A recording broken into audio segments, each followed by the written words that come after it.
নাম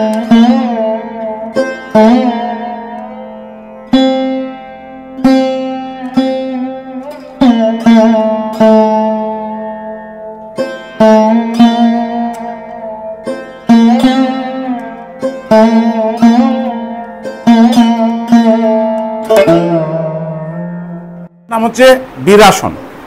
এই আসনটা মূলত বীরের ভঙ্গি বলা হয়। দুইটা ভঙ্গিতে হয়। আমরা একটা ভঙ্গি প্র্যাকটিস করব আর একটা ভঙ্গি আমরা দেখাচ্ছি আমি। সেটা হলো যে আমরা প্রথমে সোজা হয়ে দাঁড়াবো, তারপরে একটা পা সামনে দিব, ডান পা দিয়ে এই পাটা হালকা একটু ভাঁজ করব, এই পাটা সোজা থাকবে, দিয়ে এই দুই হাত এরকম করে টেনে বুক সামনে এনে সামনের দিকে চোখ বড় বড় তাকায় এরকম শ্বাস নাও। এটা একটা পদ্ধতি।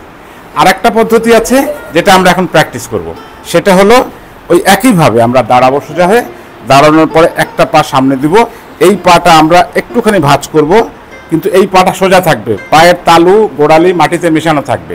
তারপরে হাত দুটো এইভাবে কানের গোড়া নিয়ে যাব, নিয়ে একটু সামনে ঝুঁকে যাব, মানে মাজাটাকে একটু সামনের দিকে ঠেলে দেব, দেন হাতটাকে উপর দিকে সামনে তাকায় থাকবো।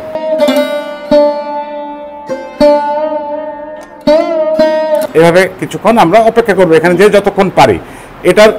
আচ্ছা, এরপরে আমরা এটাকে আবার আস্তে করে সোজা হয়ে হাত ছেড়ে দিয়ে আবার এই জায়গায় ফিরে আসবো। ফিরে আসার পরে অপোজিট ডাইরেকশানে, সবসময় যোগাসন অপোজিট ডাইরেকশানে করতে হয়, মানে একদিকে করলে আরেক দিকে করতে হয়।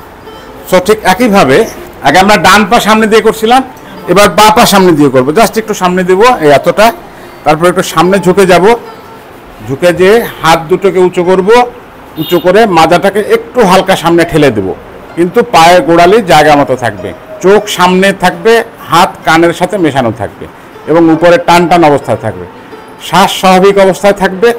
এভাবে আমরা যে যতক্ষণ অবস্থান করতে পারি, গুনতে পারি, আমরা 1 2 3 4 5 করে গুনতে পারি, অথবা একটা অনুমান করতে পারি যে আমি এখানে 2 মিনিট এইভাবে থাকবো। দেন আবার আস্তে সোজা হয়ে হাত নামায় পা সামনে নিয়ে আসতে হবে।